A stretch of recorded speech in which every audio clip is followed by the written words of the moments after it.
नमस्कार दोस्तों। जय Hind, Vande Mataram.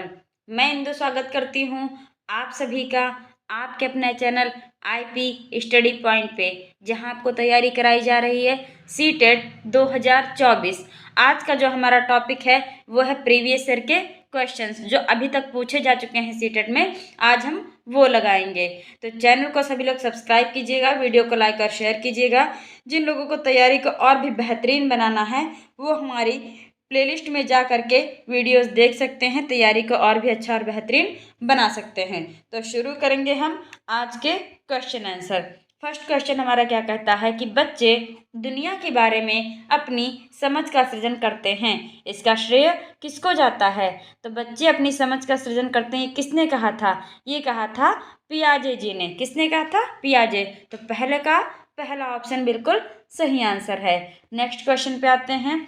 Question number 2, Vygotsky के अनुसार बच्चे साथी समूह के सक्रिय सदस्य कब होते हैं? तो सक्रिय सदस्य कब होते हैं बच्चे? वाइगोत्स्की जी ने कहा था किशोरावस्था में होते हैं। तो क्वेश्चन नंबर 2 का ऑप्शन नंबर 3 बिल्कुल सही आंसर है। नेक्स्ट क्वेश्चन पे आएंगे। क्वेश्चन नंबर 3, कोहलबर्ग के अनुसार शिक्षक बच्चों में नैतिक मूल्यों का विकास कर सकता है कब? वो कैसे कर सकता है नैतिक मूल्यों का विकास? तो वो कर सकता है नैतिक मुद्दों पर आधारित चर्चाओं में उन्हें शामिल करके। ऑप्शन नंबर 4 बिल्कुल सही आंसर है क्वेश्चन नंबर 3 का। आएंगे नेक्स्ट क्वेश्चन पे। क्वेश्चन नंबर 4, पियाजे के संज्ञानात्मक विकास के चरणों के अनुसार इंद्रिय गामक यानी संवेदी प्रेरक अवस्था किसके साथ संबंधित है? तो किसके साथ जो है संबंधित है इंद्रिय गामक अवस्था? पहला सामाजिक मुद्दों से सरोकार, दूसरा अनुकरण, स्मृति और मानसिक निरूपण, तीसरा तार्किक रूप से समस्या समाधान की योग्यता, चौथा विकल्पों के निर्वचन और विश्लेषण करने की योग्यता। तो कौन सा ऑप्शन बिल्कुल सही है? ऑप्शन नंबर 2, अनुकरण, स्मृति और मानसिक निरूपण। आते हैं नेक्स्ट क्वेश्चन पे। क्वेश्चन नंबर 5 क्या कहता है कि नवीन जानकारी को शामिल करने के लिए वर्तमान स्कीमा यानी अवधारणा में बदलाव की प्रक्रिया क्या कहलाती है? देखिए, जैसे नई जानकारी हमको लेनी है, उसको शामिल करना है, इन्वॉल्व करना है, उसके लिए वर्तमान जो करंट की अवधारणा है उसमें बदलाव की प्रक्रिया क्या कहलाएगी?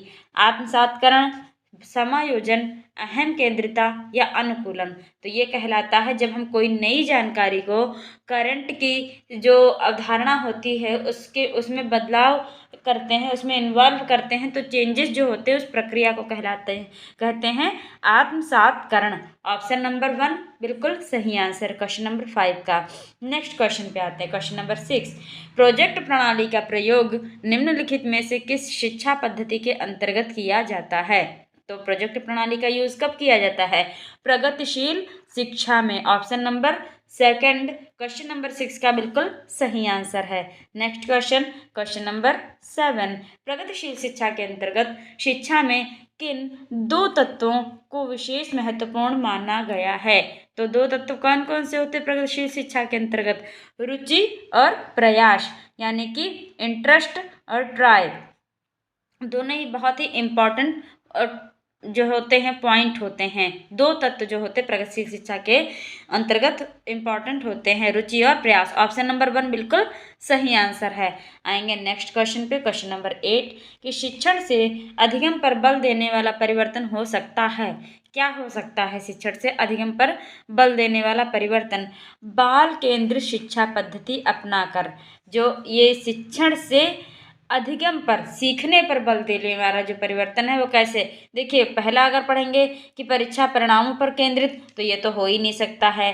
ठीक है, रटना तो सीटेट में कभी भी रटने वगैरह की बात कहीं भी किसी क्वेश्चन में लिखी हो वो ऑप्शन गलत ही होता है, समझ लीजिए। रटने पर जोर नहीं दिया गया है। और अग्र शिक्षा की तकनीकी अपनाकर, ये भी गलत है। तो बाल केंद्रित आज की जो हमारी शिक्षा वो कैसी है?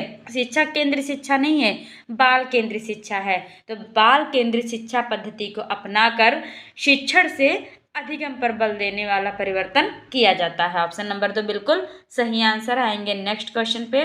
क्वेश्चन नंबर 9, प्राथमिक स्तर पर एक शिक्षक में निम्न में से किसे सबसे महत्वपूर्ण विशेषता मानना चाहिए? तो कहा गया कि प्राइमरी लेवल पर एक शिक्षक के अंदर कौन कौन सी क्वालिटीज होनी चाहिए। ठीक, पहला पढ़ाने की उत्सुकता, दूसरा धैर्य और दृढ़ता, तीसरा शिक्षण पद्धतियों और विषयों के ज्ञान में दक्षता, या फिर चौथा अतिमानक भाषा में पढ़ाने में दक्षता। तो शिक्षक में कौन कौन सी क्वालिटीज होनी चाहिए? धैर्य, पेशेंस और दृढ़ता, दोनों चीजें होनी चाहिए, धैर्य और दृढ़ता। आएंगे नेक्स्ट क्वेश्चन। क्वेश्चन नंबर 10, वह अवस्था जब बच्चा तार्किक रूप से वस्तुओं व घटनाओं के विषय में चिंतन प्रारंभ करता है, तो वह अवस्था कौन सी कहलाती है?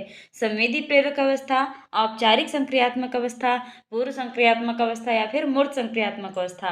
तो वो अवस्था कहलाती है जब बच्चा तार्किक रूप से वस्तुओं और घटनाओं के विषय में चिंतन प्रारंभ कर दे, तो जानो वो मूर्त संक्रियात्मक अवस्था होती है। ऑप्शन नंबर 4 बिल्कुल सही आंसर है क्वेश्चन नंबर 10 का।